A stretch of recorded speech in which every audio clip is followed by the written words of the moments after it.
Starter sit for the AFC home games. Welcome, everybody. What's going on? It is Thursday, September 12th.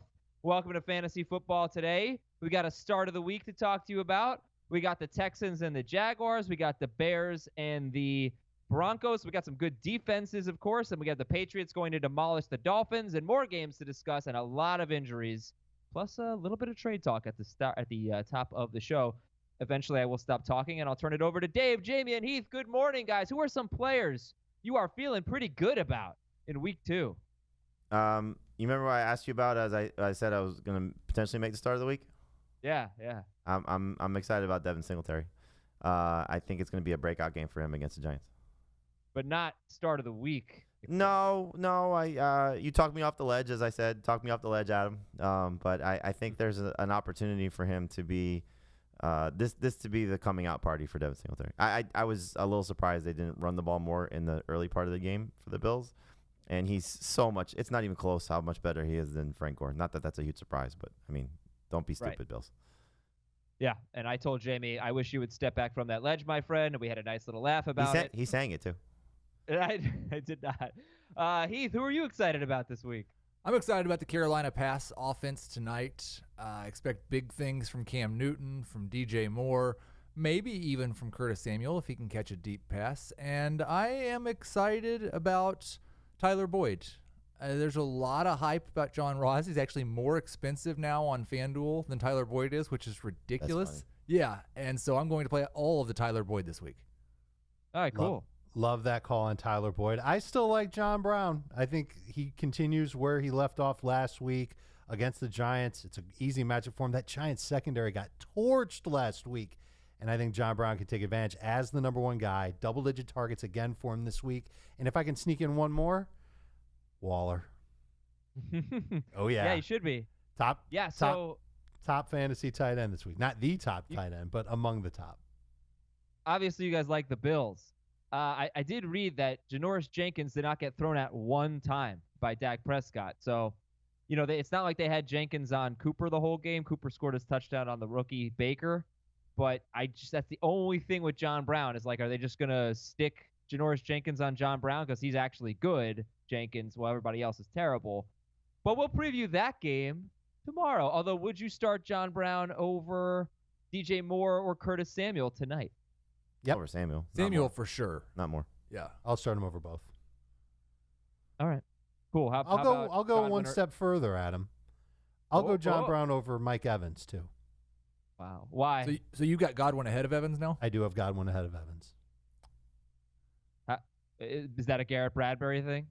It's a Jameis Winston, Bradbury Jackson, terrible track record in Carolina, short week on a bad team type thing. Okay. All right. Mike Evans.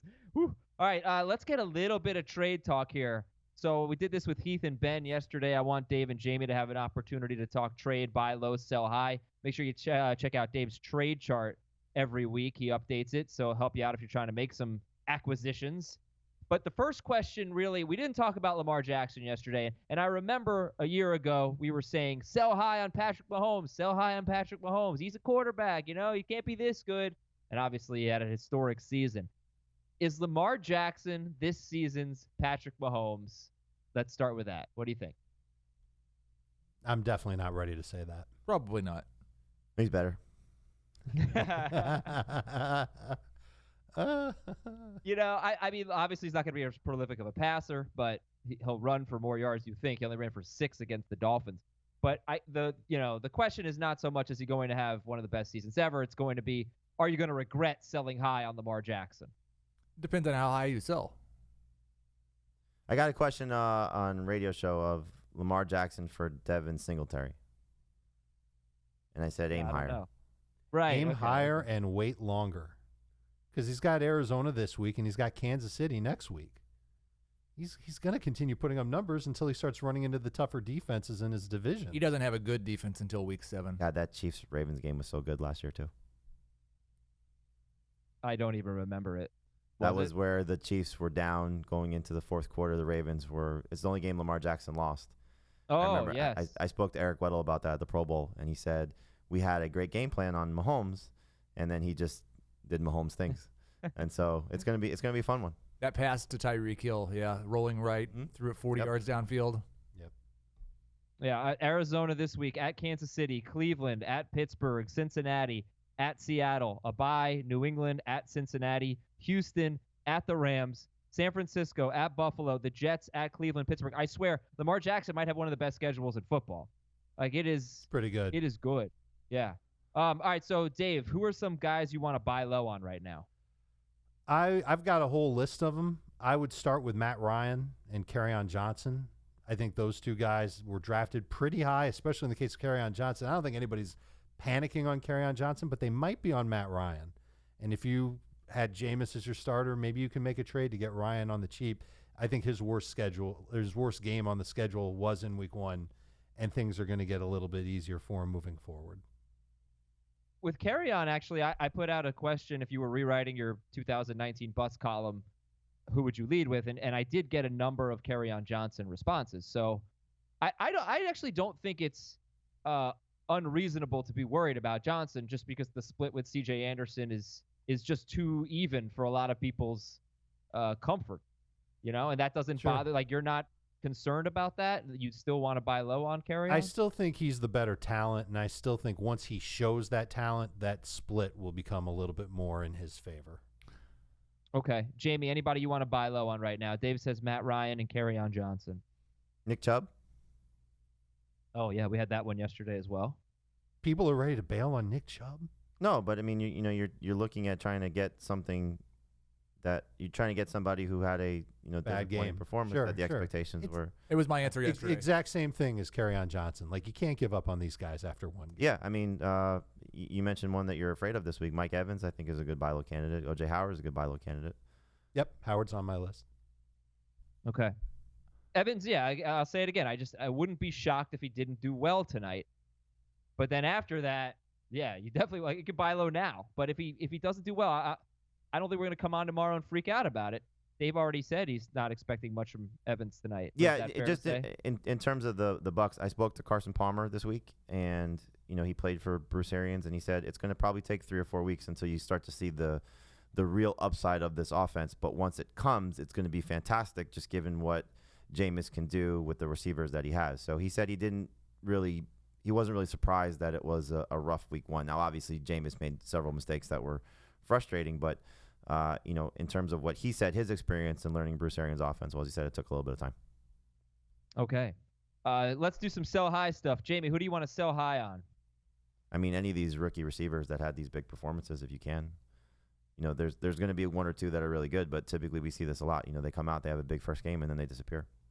So, who do you think has the most trade value right now of these rookie receivers? Oh, I mean, Marquis Brown. Yep. I mean, there's no doubt about it. Okay. I would agree. I think Metcalf would have a case as well just because he got the most targets. Dave, sell high. I would sell high on Derrick Henry. Yeah, that's what I said. Yeah, right. I think that's a pretty obvious one. He got gift wrapped that 75-yard touchdown catch. And, I don't think he'll be that good the rest of the season. And I think you could make the case for T.Y. Hilton as a sell-high guy. I don't know how many multiple touchdown games he's got left in him this year. Chargers really stank on that second score. It was like a screen into the flat, and he just broke some tackles and was off to the races. So those are 2 guys that I would consider selling high on. It depends on what you need and how deep you are at those positions. Yeah, and they're facing each other this week. How about that, Derrick Henry and T.Y. Hilton? Heath, was there anyone that you didn't talk about yesterday that you'd like to talk about today?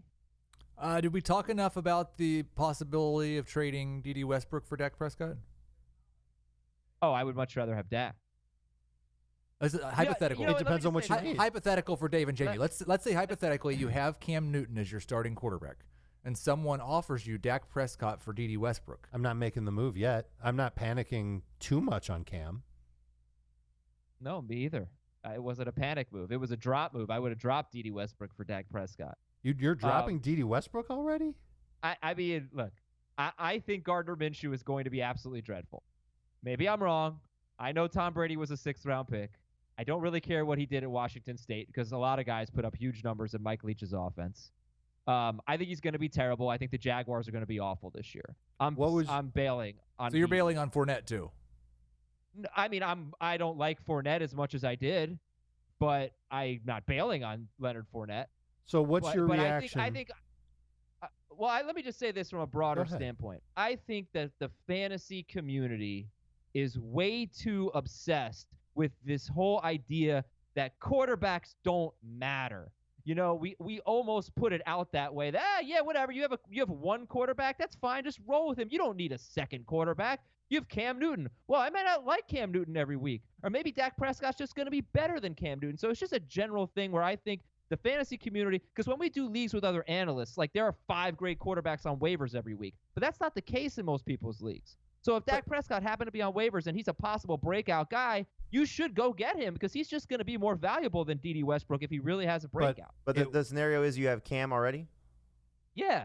So you have Cam, and then you'd rather just carry Dak on your bench and just I'm not criticizing. I'm just trying to understand. So you have Cam on your bench and then you're just going to play the matchups each week?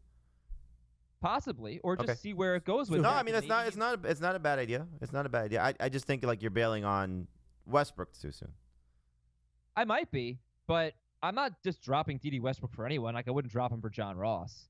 But I think that sometimes quarterbacks win you your league. And I had a dreadful week 1. I had a terrible week in almost every single league. I would say basically every single league. My quarterbacks suck. So like quarterbacks can win you or lose you weeks. And you can't which were the quarterbacks? Cam and Goff? There was a lot of Cam and Goff. A lot of Cam and Goff. Right. Yeah, and with Cam, like he didn't run in week 1. So, and neither did Russell Wilson, by the way, and he only threw like 20 passes. So I don't think that if you like, I still believe in Cam Newton. I still do. But if he has another game tonight where he doesn't run, I'm going to start getting a little bit worried. And I might wish I had Dak Prescott on my bench, and that might have been my only chance to get a really high-end backup. What's your threshold of rushing for him where you're not going to panic? 25 yards. Okay, so anything under 25, you'd be concerned? Yeah, I'd say so. What if it's 20 and a touchdown? Yeah, that'd be good too. But that was the thing. Like Christian McCaffrey is a legit goal line back now. Like Cam might not get those 1-yard rushing touchdowns. They keep giving it to McCaffrey. I don't know. 8-yard line. They direct snapped it to Christian McCaffrey and he ran it in. I don't know if we can say that yet. I don't know if that's the case. I think that Cam can still do short yardage work, and anytime he's at home, I think there's a better chance at it. He seems to score more from short yardage when he's at home rather than on the road.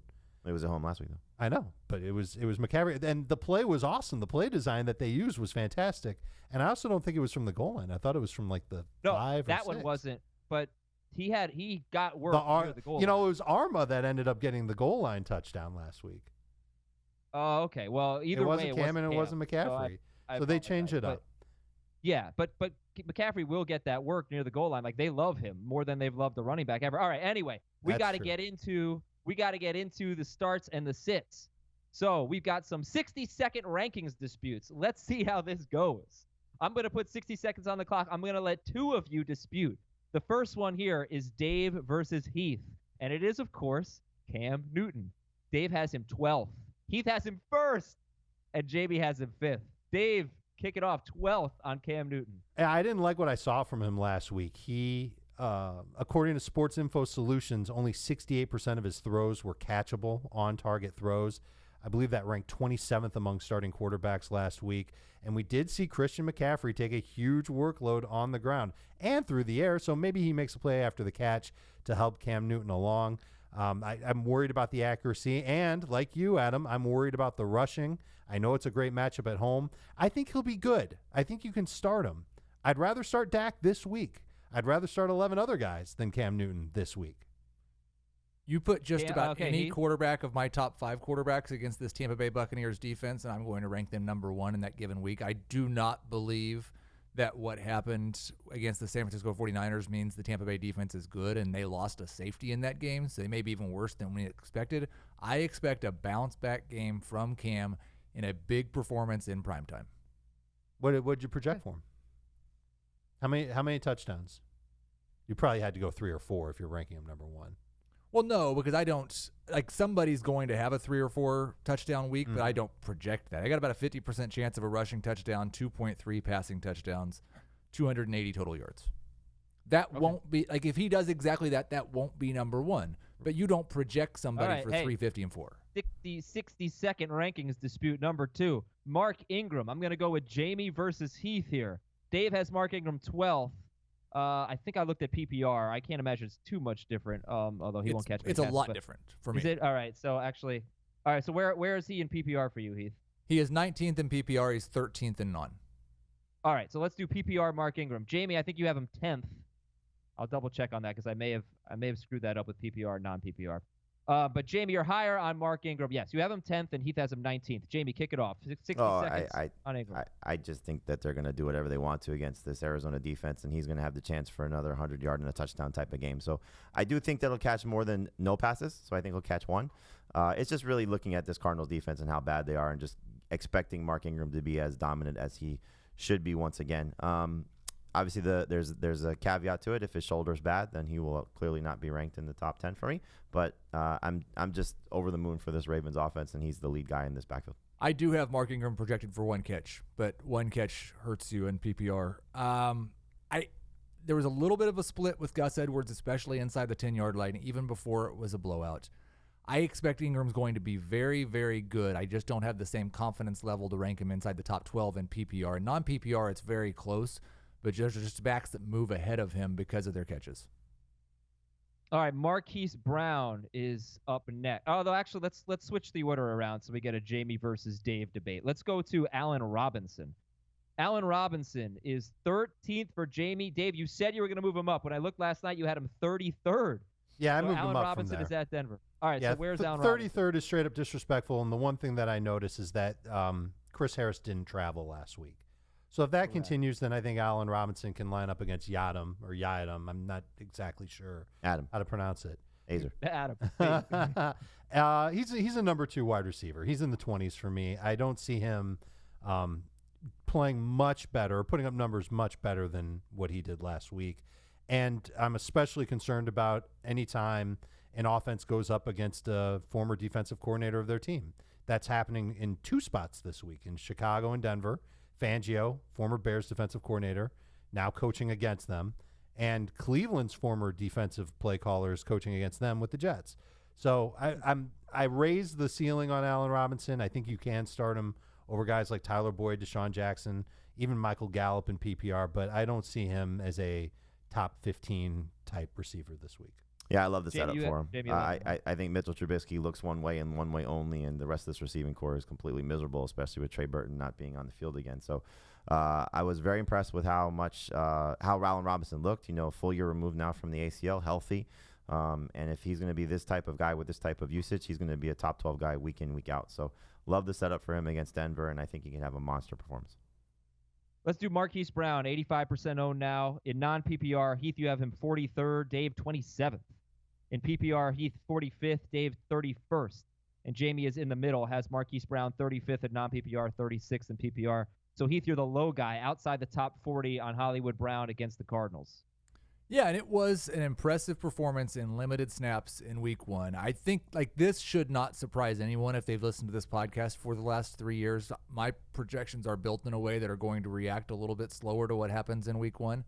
He wasn't, I don't believe, in anyone's top 60 wide receivers for week 1. So I would like to see him play a higher percentage of the team's snaps. And I am not sure, is there upside for him to be a top 20 receiver again? Absolutely. I also think there's a floor of 15 yards.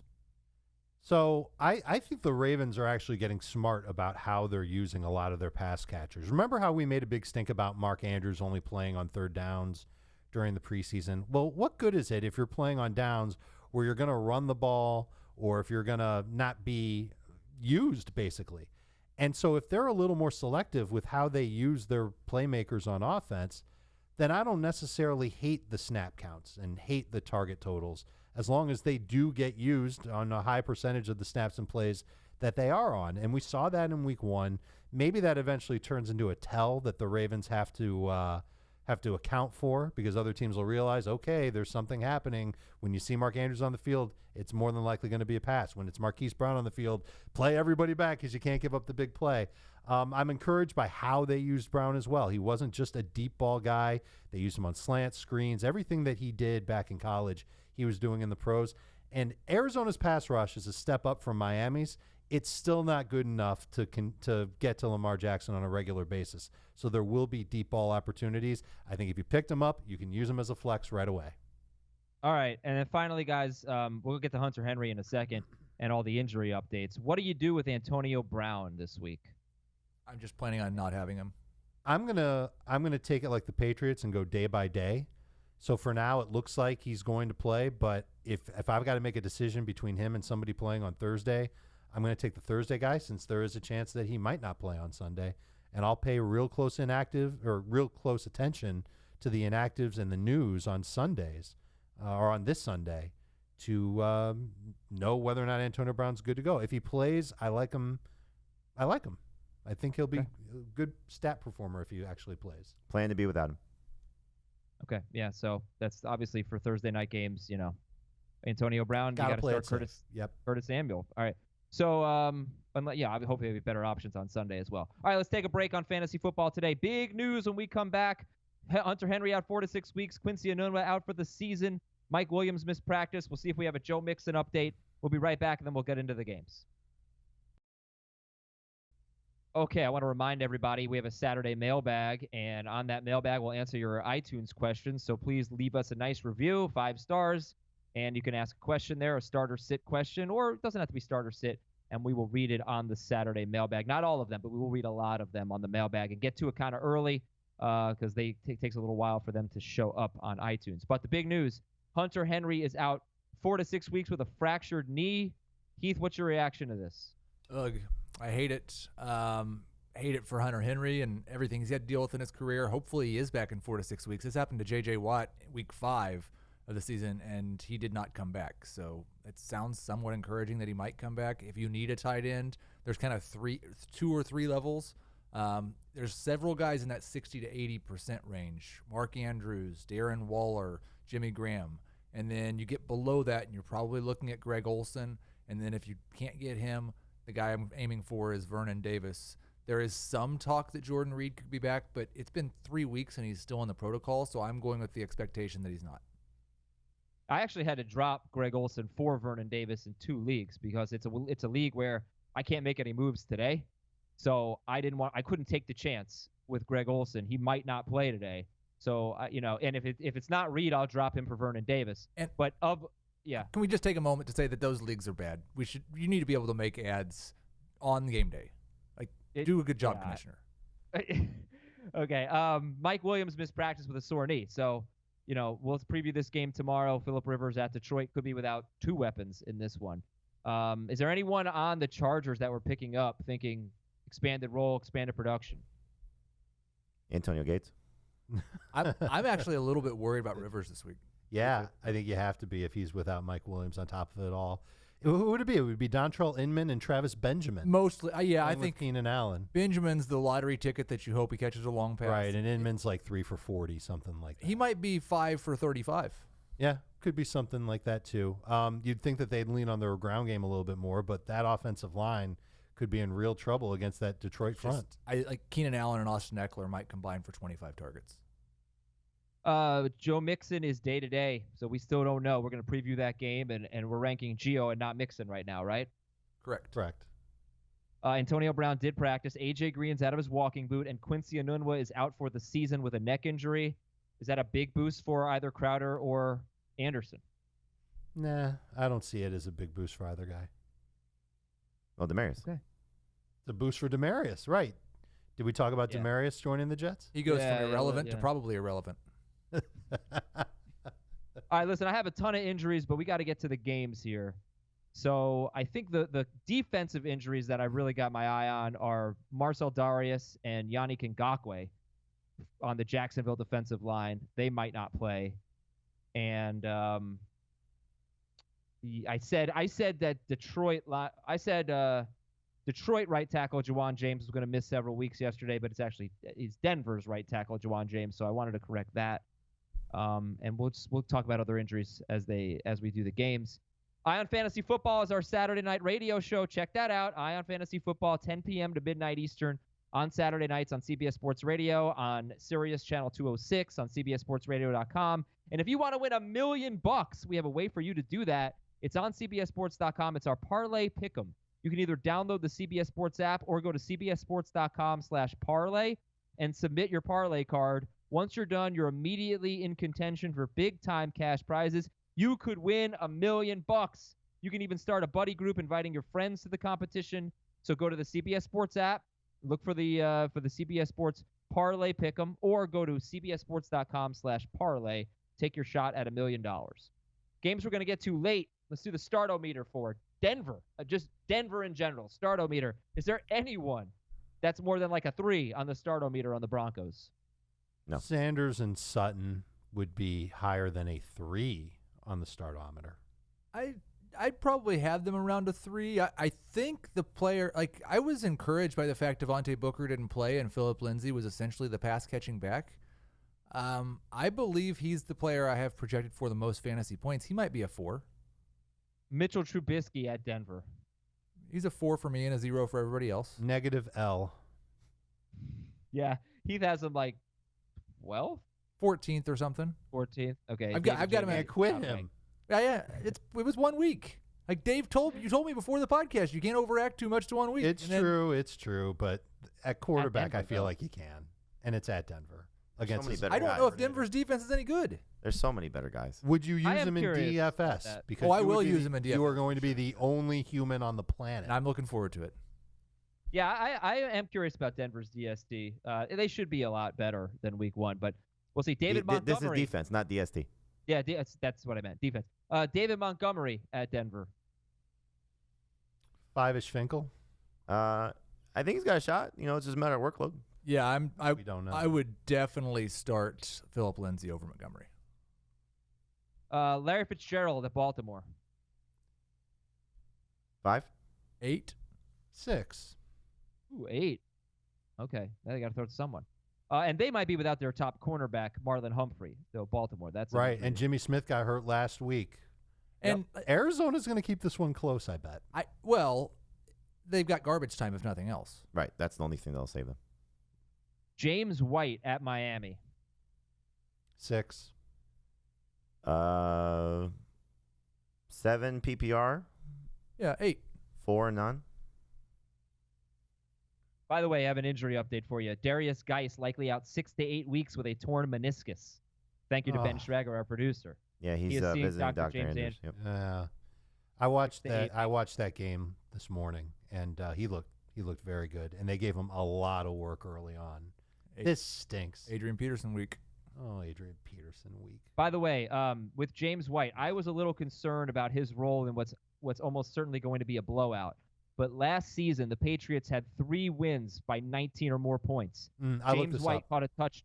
James White caught a touchdown in 2 of the 3 games. He had 68 or more receiving yards in 2 of the 3 games. And he also had some good rushing production in 2 of the 3 games. So he was really good in the blowouts. Of course, they didn't have Antonio Brown. But it's not just that that, was a Adam. perfect game. They didn't have Rex Burkhead for all those games, and if they did, they weren't using him as much as they did. And they also didn't have the offensive line issues that they had before. They're playing paper. I know, but I can't get behind James White with so many cooks in that kitchen. They're the best defense you'll ever find. Josh Gordon, 0 to 10. Josh Gordon. 5 in non-PPR, 7 in non-PPR, 5 in PPR. He's playing against the Dolphins. The thing, like, they can't all score. Want to bet? Yeah, I do. I see that point, and I raise you the Ravens. They can't all score. Kenyan Drake. By the way, I know you've been asking about this. I'm sorry. I listened to a radio interview with Ben Volen from the Boston Globe, and he said that he does not anticipate the Patriots taking their foot off the gas because of Flores. If anything, they'll probably stick it to him. Well, what his point was, which is valid, he said they got beat by Vrabel, who former guy there. There was another guy. Patricia. Got beat by Patricia both last year. And he said also, like, he's going to hammer home, Belichick's going to hammer home all of the woes that they've had in Miami, and Brady will do the same to the offensive guys, so they're not going to, pull back just because of Flores. I'd say about 3 weeks ago, I was certain that the Dolphins were going to win this game. And then they started trading guys, and then they looked Don't like overreact too much to week 1, Dave. No, it's not. I said 3 weeks ago. Think of the money line. Well, look, they traded all those guys. They're not going to win. They're not going to win. We have and I don't know if game. they even cover. But Kenyan Drake was 2. like 17 or something. Kenyan Drake against the Patriots. 2. 0.2. 0. Yeah, no chance. All right, let's get to the games. Here we I go. think he might be Indianapolis at Tennessee. I think the stat of the game for me is really like you might want to try to predict the winner of this game, and I don't know who do you think is going to win, Colts or Titans? Colts. Titans. Yeah, because the running backs, Mack and Henry, there's a big difference. Dave's talked about this with Marlon Mack. Big difference in their production of wins and losses. Now, here's the thing. Marlon Mack hasn't really lost that much. Since he became the lead running back for the Colts, they are 10-2, including the postseason. And I consider that the second game after he got back from injury. And in the 12, oh no, they're 12-2. Okay, in the 12 wins, he has 9 or more fantasy points in non-PPR in 11 of 12 games. He has 20 or more fantasy points in 5 of 12 games. For Derrick Henry, double-digit fantasy points in non-PPR in 6 straight wins, with 14 or more fantasy points in non-PPR in 5 of those 6 wins. And they're just not as good in losses, really.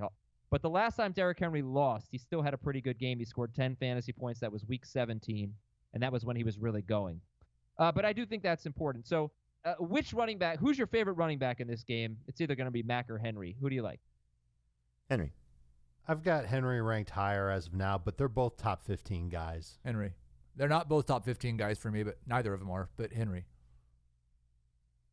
Yeah, Jamey, where do you have them? So obviously David. I have them very close, but I think Henry's in a better spot because I think the Titans are playing with the lead in this game, and I think you saw that the Colts' run defense last week was not very good. Okay. I think I'm going to be nervous about these guys every week, especially Henry. But I guess you start. Look, you take out the 75-yard screen pass, which is not going to be realistic for him, and 19 for 84 is about what you can expect when things are going well for him. When things are going well.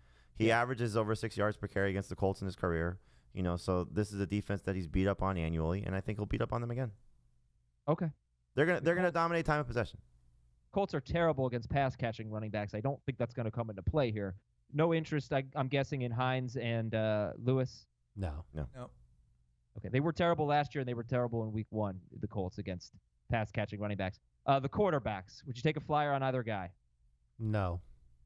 No, but I do think Brissett's still one of the if you're just full on streaming, Brissett's the best streaming stash if you do want to carry 2 quarterbacks. I mentioned the catchable pass attempts stat with Cam. Do you know who threw the most catchable passes in week 1? Jacoby Brissett. I guess it gets He Brissett. hit on all but one of his throws. 26 of 27 throws were catchable. He completed 21 of them. Nice. All right, He's so not then bad. He's just not amazing. Do you like T.Y. Hilton better than the running backs in this game if you were flexing? PPR, yes. Yeah, I think it's going to be interesting to see. One thing that we got a glimpse of is, Andrew Luck goes to his tight ends and his big targets in the red zone. You saw that with T.Y. Hilton getting 2 red zone targets. Yeah, I like Hilton better than them. I would take the running backs in non-PPR. Yeah, it makes a big difference. I mean, Hilton had 8 catches. Mack and Henry might combine for 2, But Mack didn't have a catch. Henry had 1. And just, remember what the storyline coming out of the preseason was for them, aside from Andrew Luck, T.Y. Hilton having his best preseason. The one was throwing passes in all those practices. It was Brissett. Yeah. Mm-hmm. So how about T.Y. Hilton or Mike Evans? Hilton. Hilton. All right, so Hilton's a must start then. Is that right? Yes. Okay. Any other receivers in this game? No. I mean, A.J. Brown, if you're desperate, to see if this continues. But, I think last week we're going to find out that, Corey Davis, the 3 targets that he had, Denzel Ward was covering him. So, did Ward just kind of eliminate Corey Davis in that game? How about 2 of the targets were uncatchable, which has been the story of his career in Tennessee? Right. That's always been my thing. I don't hate Corey Davis. No, I just don't like Mariota. Yep. But you know what? Those shorter passes that he sent, one of the passes that he hit for 51 yards to A.J. Brown, it was like a little dart over the middle, and Brown broke away. I mean, I think that shows you an example of what Brown can do for the Titans. And I wonder if they're going to try and implement that a little bit more in their offense. Well, they're a FedEx team, though. So That was well done. Yeah. Yes, that's actually really funny. What can Brown? That was like he said, "What can Brown do for you?" Basically, yeah, they're FedEx because they got the Fed. That's good stuff. Delanie Walker, top 7 in both formats. Start him up. Ebron. No, I don't think you're going to feel good about starting him, but with Funchess out, I wouldn't be surprised if he picked up some targets. Well, wouldn't be Could be him or it could be Doyle. Wouldn't be surprised if he dropped some targets. Did he drop that Tennessee, touchdown? I know he didn't get the touchdown, but it's like he came down with it, and then it just kind of like rolled out of his grasp. I guess Sounds that's like called a the drop. drop. Yeah. He Sounds had like a a drop. touchdown against Tennessee last year. He also had a game with 0 catches and 0 yards. The Titans were good against tight ends, but not the good ones they faced. No, pretty you much. can't feel And, confident starting him. They gave up a touchdown to Njoku last week, but yes, you're right. Can't feel confident starting Ebron. So if you picked up a guy on waiver, like, would you start if Yes. Greg Olsen plays? You'd start him over Ebron. Okay. Tennessee DST is top 12. They had 5 sacks, 3 picks, and a touchdown, and a safety at Cleveland in Week 1. Let's see. This is a really telling game. Very telling game to see where these teams are at right now after, even in the loss, Indianapolis was good. And I think the Colts are streamable too. I'd rather have the Titans. The DST. Okay. It's back-to-back road cool. games, then. That's tough. One game. That's true. Although I'm not really sure that's a real thing, but No, it can be a real thing. What do you mean And it's there's a not lot real? of teams that have it. it's not really. I mean, Bills teams have could it. win Chiefs that. have it this week. The next game we're doing has that's a Priscoism. I don't know how big of a deal it really How many is, players but- have you all right, asked about? Adam, you get upset when you leave your house for 2 days in a row. well, that's true. That's why I never do it. But so you're right. But if I were good, I would. If I could do it, I would. All right, let's take a quick break. San Francisco at Cincinnati when we come back. 49ers at the Bengals. Both teams with very good season debuts defensively. And there's a lot of talent up front on the Niners defense. Is Nick Bosa hurt though? He didn't practice on Wednesday, so All right. something to keep an Maybe- eye on. Yeah, that's no good. Okay, which quarterback, if you were going to take a shot, would you take a shot on? Andy. Garoppolo. Dalton, yeah, easy.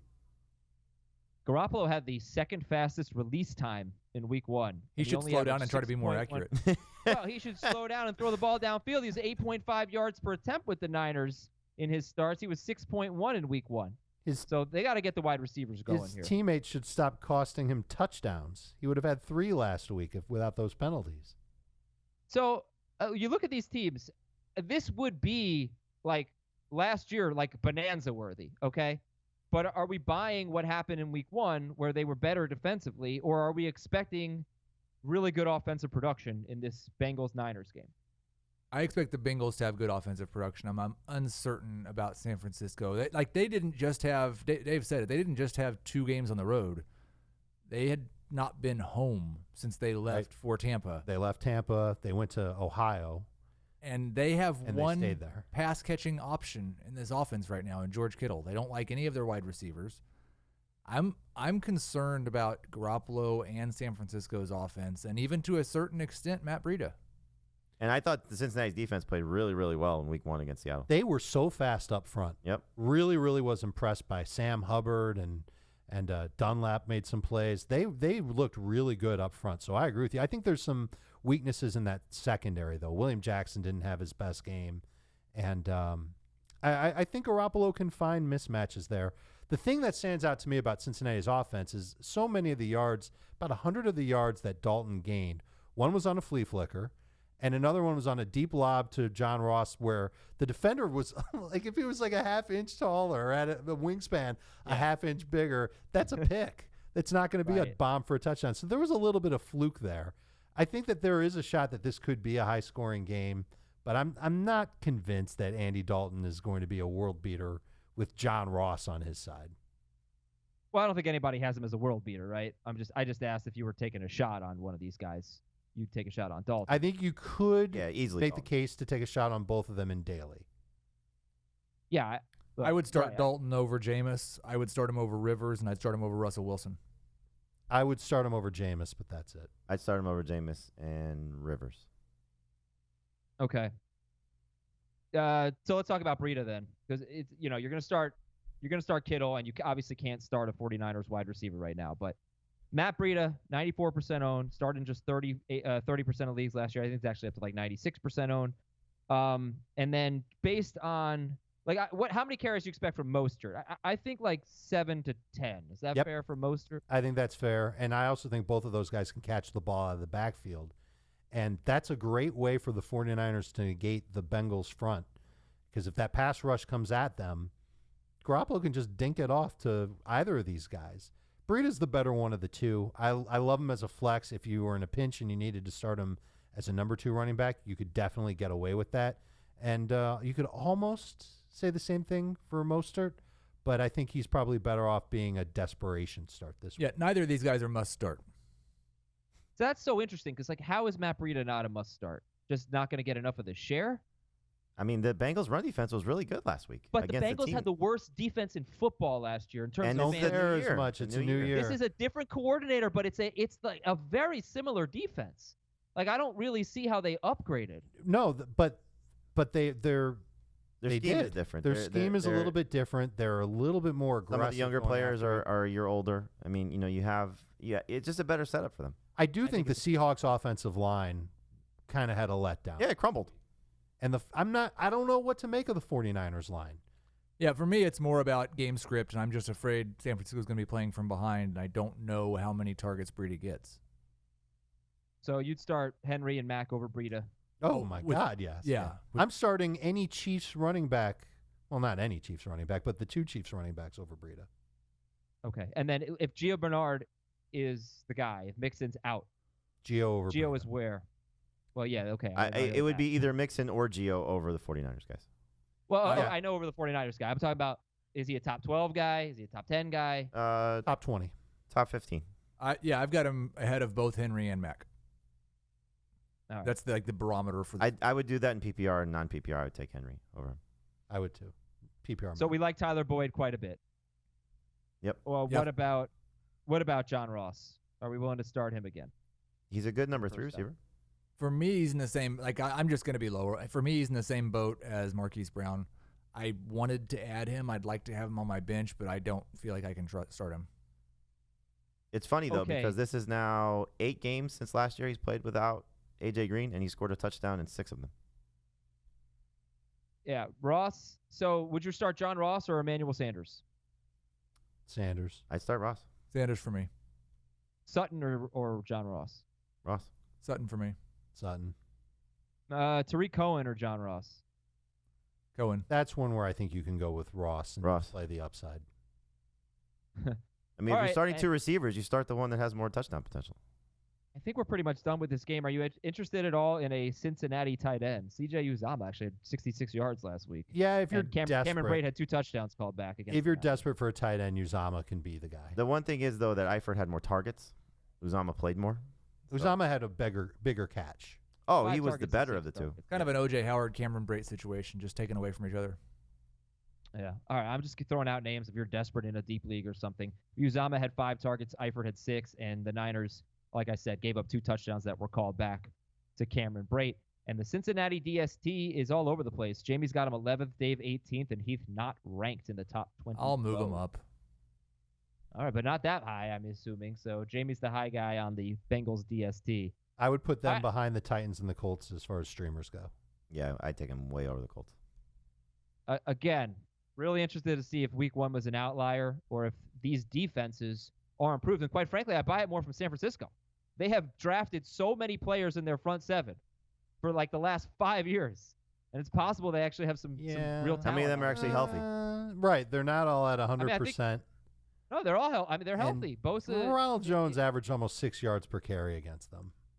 Ronald That Jones was is after amazing. We all Quan know that. Alexander went out, though. But they have Quan Alexander now. They have D Ford. They have Nick Bosa, Eric Armstead, DeForest They Buckner, have a lot Solomon of Thomas. popular names. They have names. They have names. I don't know if they're good. Okay. That's it for the video portion. We still have 6 games to get to on the audio portion of Fantasy Football Today, and we're not taking a break. So here we go. Audio portion. For the video viewers, thank you so much for watching Fantasy Football Today. YouTube.com/fantasyfootballtoday or on CBS All Access, and we'll talk to you tomorrow on video.